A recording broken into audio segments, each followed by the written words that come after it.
Tere õhtust, sõbrad! Mina olen Mati.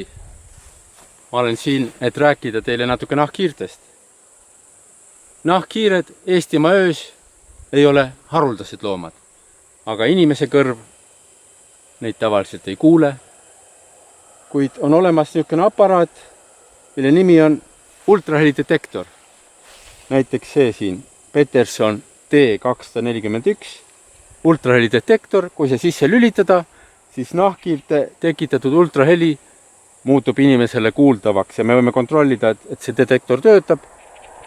Nii ma kuulen kõrvaklapist, kuulen häält siis. See on ultraheli, mis ma teen praegu. Mikrofon on siin sees ja siis nupud on, et sagedust muuta. Ultraheli algab 20 kHz ja kõrgemale siis 30, 40, 50, 60 ja nii edasi. See on ultraheli, mida inimene ei kuule, aga nahkhiir teeb neid hääli. Ja see aparaat, heterotüünmeetod temal, võimaldab kuulata nahkhiirte hääli. Detektor ise teeb seda häält, aga ta teeb vastavalt nahkhiire helile, sagedusele ja siis vastavalt sellele kuulda häält siit.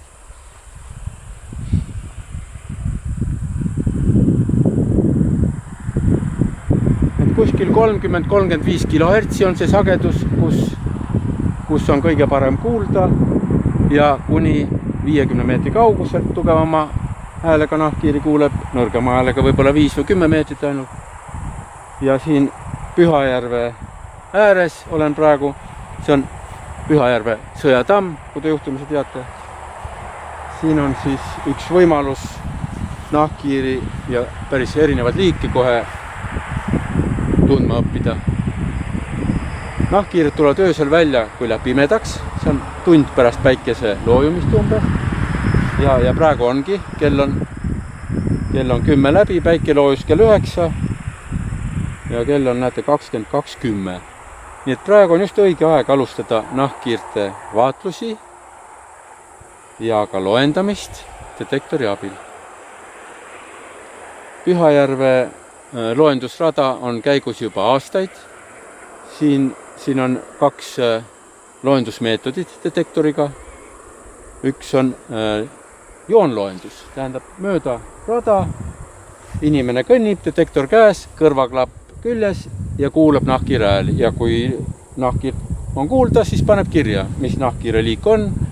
Tavaliselt saab ta määrata liigi juba sageduse järgi. Nahkhiire liikidel on erinevad sagedused. Suurematel loomadel on madalam sagedus, 20-25 kHz, ultraheli alumise piiri lähedal. Keskmistel loomadel on 30-30 kHz, 30-35 kHz, põhjanahkhiir näiteks, tiigilendane. Ja siis juba väiksemad nahkhiired keha poolest, pipistrellid, pipistrellus-nahkhiired, keda on Eestis 3 liiki, need on juba 40, 45 ja 50 ja 55 kHz. No võt, ja on veel rida liike, keda selle detektoriga saab kuulata, sest nahkhiir lennates alati teeb ultraheli, no peaaegu alati. Ja sel juhul detektor püüab heli kinni ning on võimalik teada, et nahkhiir lendas ja tihti ka liigini määrata.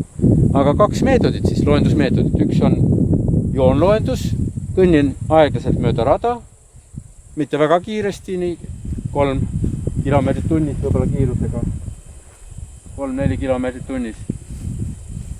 Ja teine on siis punktloendus.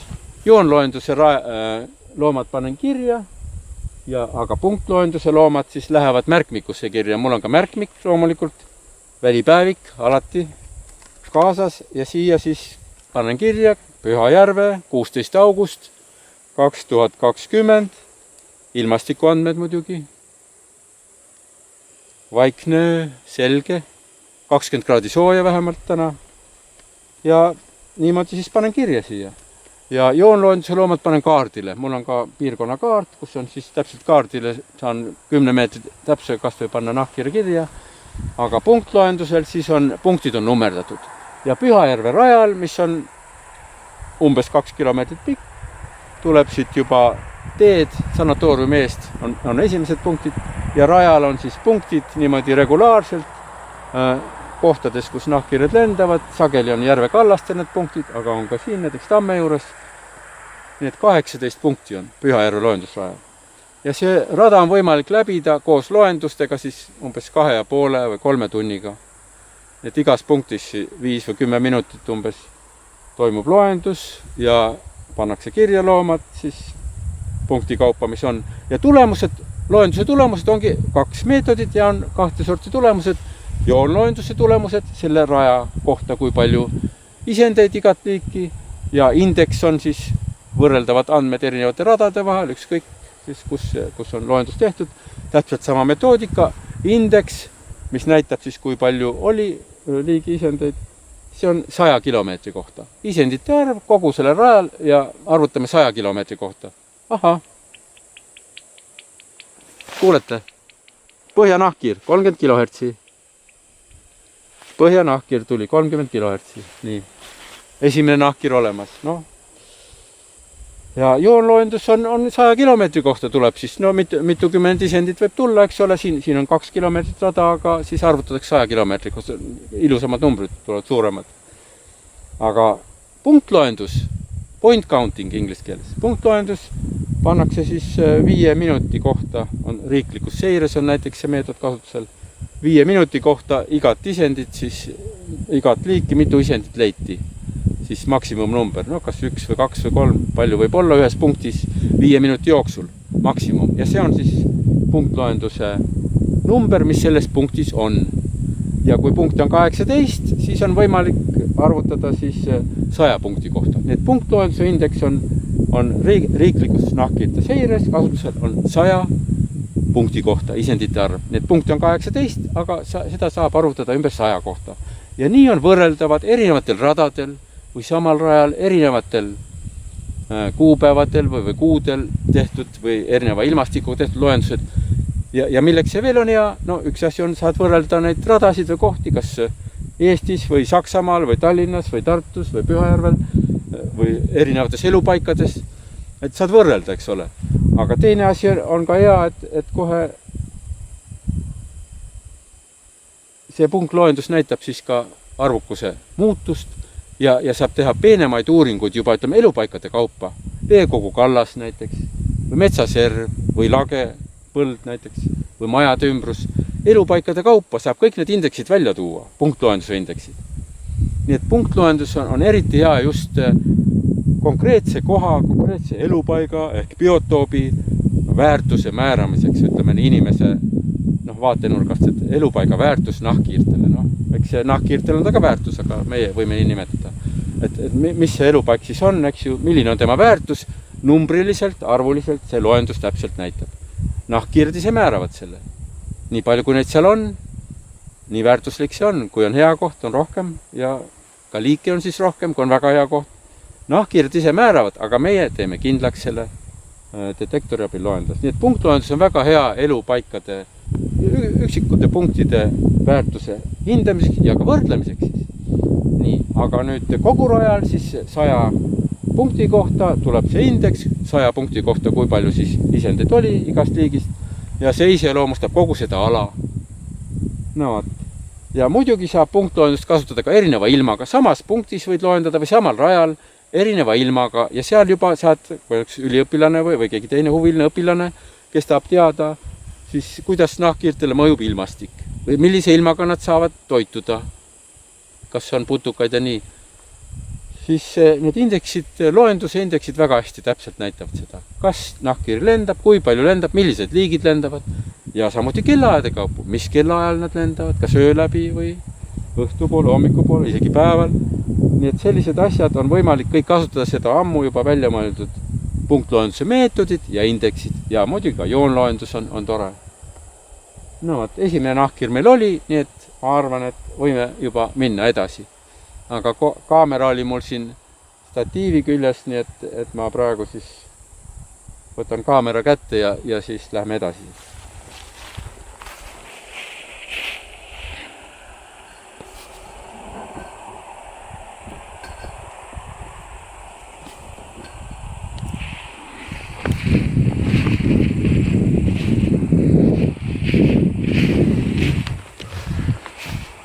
Detektorit vaatame veel kord 36 kHz, 35. See on nahkhiirte riiklikus seires on kasutatud just 35.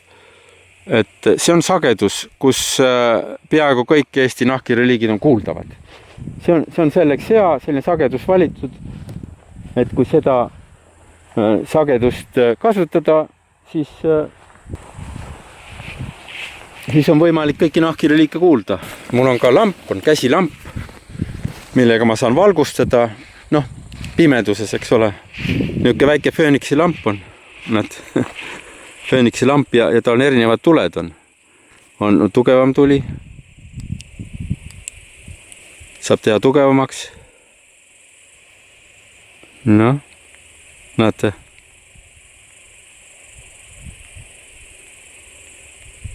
Erineva tugevusega on võimalik seda lampi valgust sättida. Pühajärve sõjatamm praegu ja lähme siit edasi, valgustame jala ette. Pimedas käies ikka on hea, et kui jalaesin on valgustatud.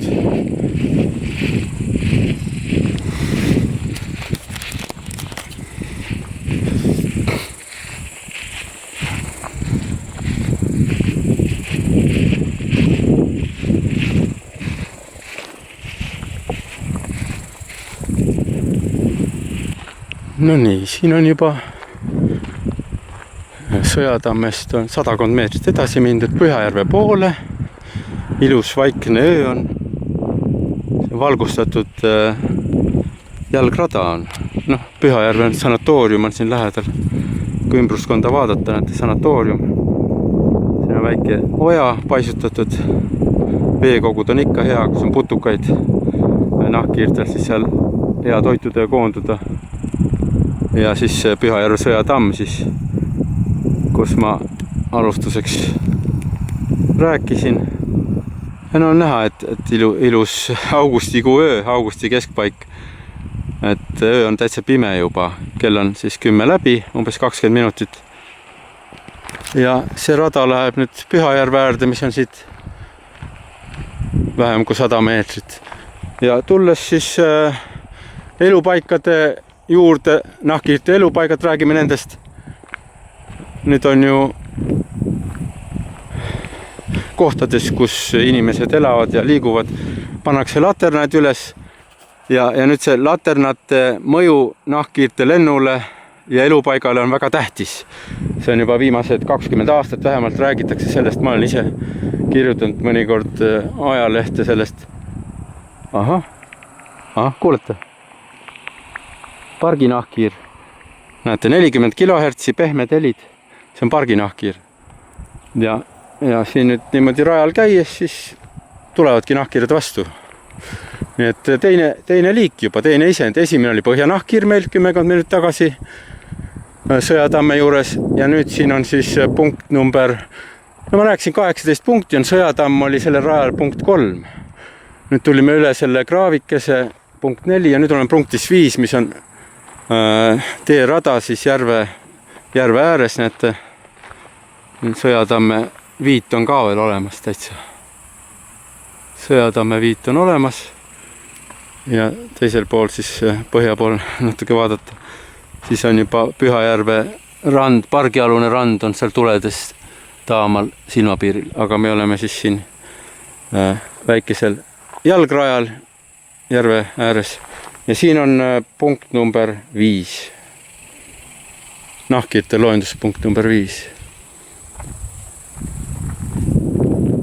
Aga rääkides nendest laternatest, siis valgustidest, öine valgustus on räägitud valgusreostus, mis on õige, sest ööloomad, kes öösel tegutsevad, neid on väga palju.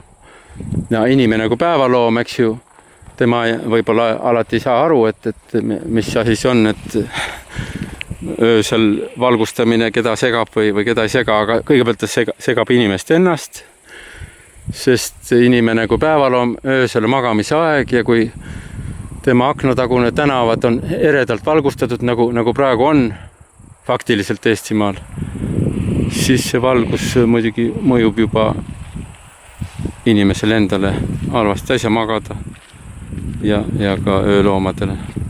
Nii, vaatame, järgmine loom on siin. Nii, mis te arvate? 40 kHz. Kes see on? See on see sama liik, kes oli varem. see oli pargi nahkhiir.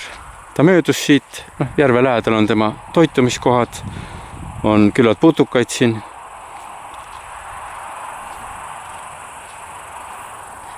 Ja nii see asi on, aga nüüd jälle valgustite juures tagasi tulles, et niisugune kollane valgus, mahe, mis ei ole väga pimestav, see on väga sõbralik, see on väga inimsõbralik ja see on ka loomasõbralik laiemalt loomariigi mõttes.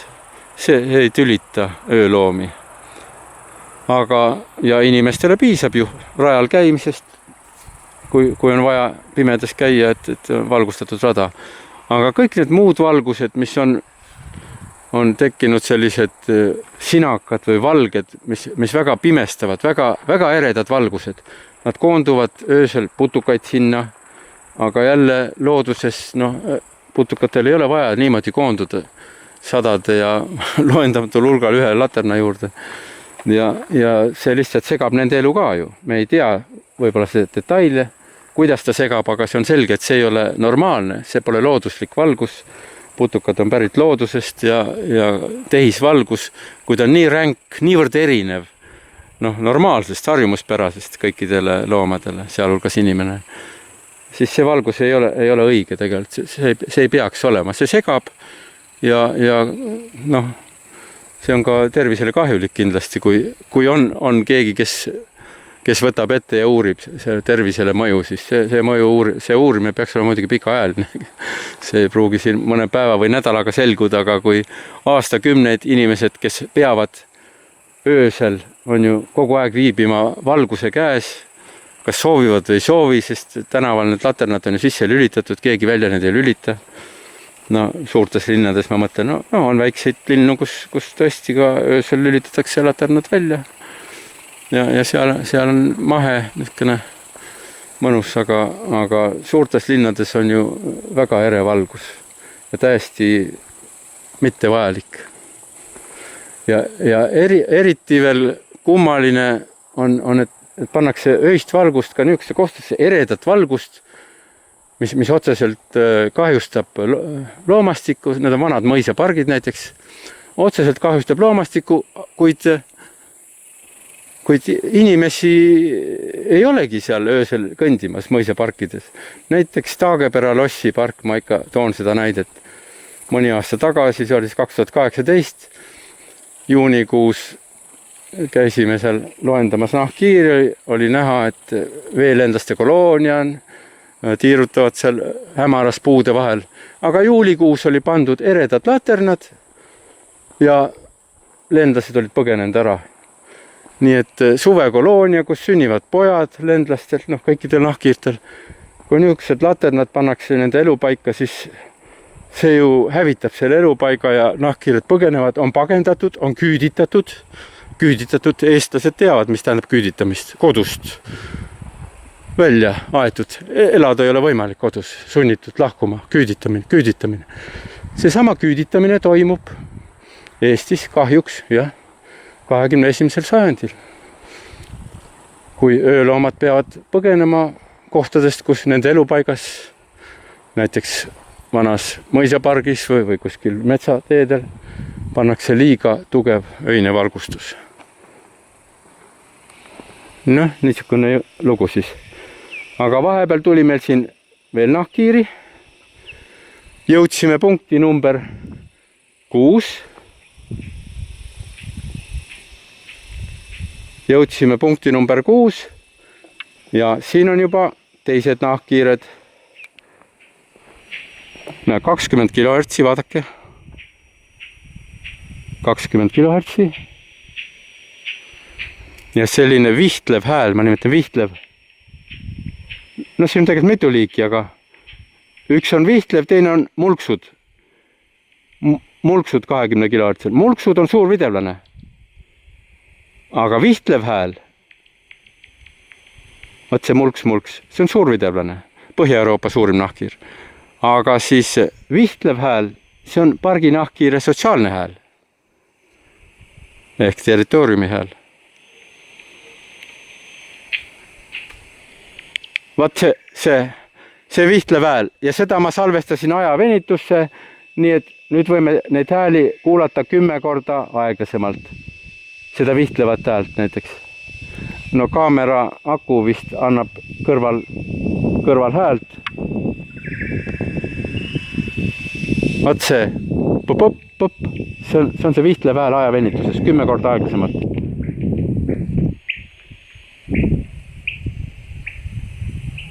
Ja nüüd suurvideolase hääl ajavenituses 10 korda aeglasemalt. Igat impulssi saate kuulata. Kuulete? 20 kHz impulss.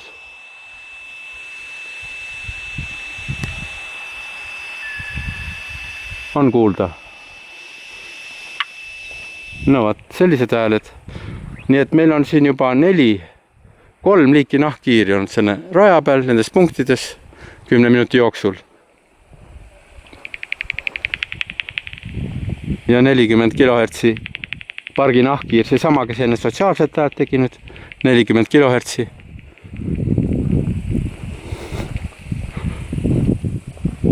Aga suurvideolast me kuuleme paremini, kui pannes 20 kHz peale sageduse näiteks siin. Vaat just see mulksumine, aeglane rütm, mulks ja just 20 kHz peal pehmed löögid. Et see on nüüd suurvideolane. Ja nii oleme jõudnud Pühajärve raja, Pühajärve nahkhiirte raja, loenduspunkti number 7. See on nüüd Järve kallas siin, selle puhkekodu aluse superranna alguses. Järve kallas, üks oja voolab siin järve ja see on hea koht, siin on sageli erinevaid liike. Ma olen valgustanud seda oja suubumiskohta ka. Näete siin oja suue, näete. Siin on ja superrand on. Ja nüüd kuuleke, mis hääled siin on. Pragin. Pragin 35 kHz peal. No vaat, see pragin on veel endlane. Ja 20 kHz jälle on suurvideolane. Pragin, veel endlane. Ahaa.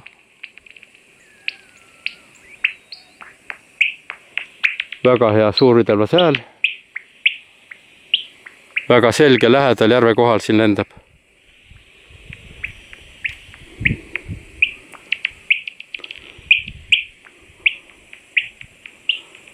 Liigi tunnus ongi hästi hõredad impulsid, sekundis võib-olla 1-2 impulsi ainult. Pikad impulsid suhteliselt ja 20 kHz peal niisugused tugevad pehmed löögid. Kui paneme 25 kHz on veidi teine kõla sel samal hääl ja 30 kHz on juba see hääl kaob sageli ära. Et võt nii on võimalik siis määrata liike. Suurvideolase näitel siin, et detektori sageduse näidikut muuta ja siis on kuulda, millisel sagedusel just see loom kõige paremini häälitseb. Nii et see on punkt number 7 oli. Meil oli veel endlane siin, suurvideolane. Ja enne meil oli põhjanahkhiir ja parginahkhiir. Ja kokku juba oleme leidnud 4 liiki nahkhiiri veerand tunni jooksul umbes. Et Pühajärve on kena koht, ilusa ilmaga lendavad siin nahkhiired. Aga võib-olla leiame veel liike juurde. Läheme veel edasi. Mõtlesin ise, et võiks siin 6 punkti läbi käia. Kolmandast hakkasime siis 3, 4, 5, 6, 7, 8, 9. Nii et kolmandast alutasime ja siin kõndisime nüüd läbi nende teiste. Nii et paar punkti on veel, mida me saame kuulata ja siis mahume enam-vähem poole tunni sisse. Sest minul on Sony kaamera käes, see ei ole filmikaamera, see on tavaline fotokaamera. Ja sellel on lubatud teha järjestikust filmi pool tundi, mitte rohkem, 29 minutit midagi. Nii et 20 minutit ma vaatan, on juba film käib, et me saame veel ligi 10 minutit siis detektorit kuulata ja siin filmis näidata neid loomi.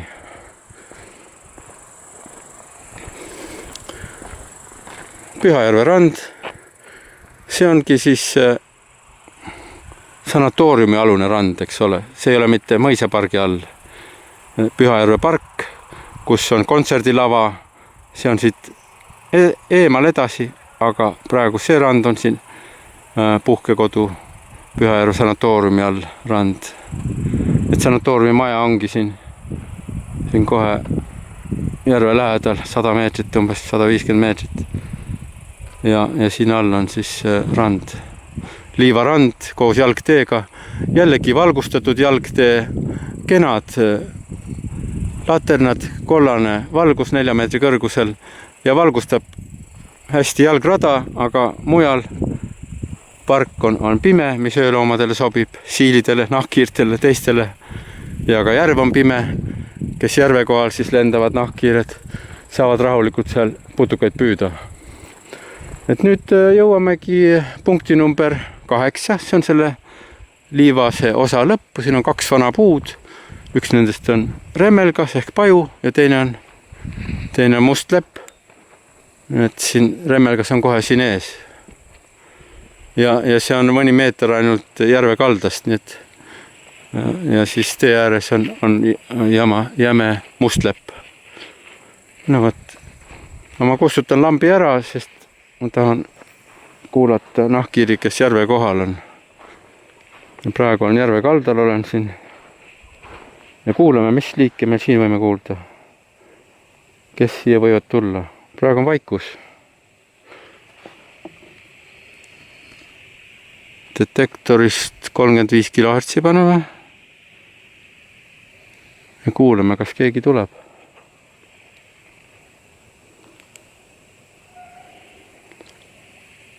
No siin lambi lülitan korraks sisse, on näha, et väga hea putukate lend on. Lambi valguses, eks ole, näete putukaid lendamas järve kohal. No igal ruutmeetril on putukaid järve kohal, erinevas suuruses see juures. Nii et ma ütleks väga äge putukate lend Pühajärve kohal. Näete, need on putukad kõik. Aga nüüd kustame lambi ära ja ootame, kas mõni nahkhiir ka tuleb.